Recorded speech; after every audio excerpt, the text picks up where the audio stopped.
بسم الله الرحمن الرحيم والتين والزيتون وطور سينين وهذا البلد الأمين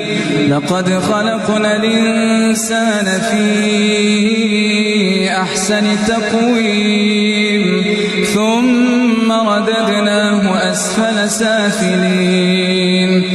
إلا الذين آمنوا وعملوا الصالحات فلهم أجر غير ممنون فما يكذبك بعد بالدين أليس الله بأحكم الحاكمين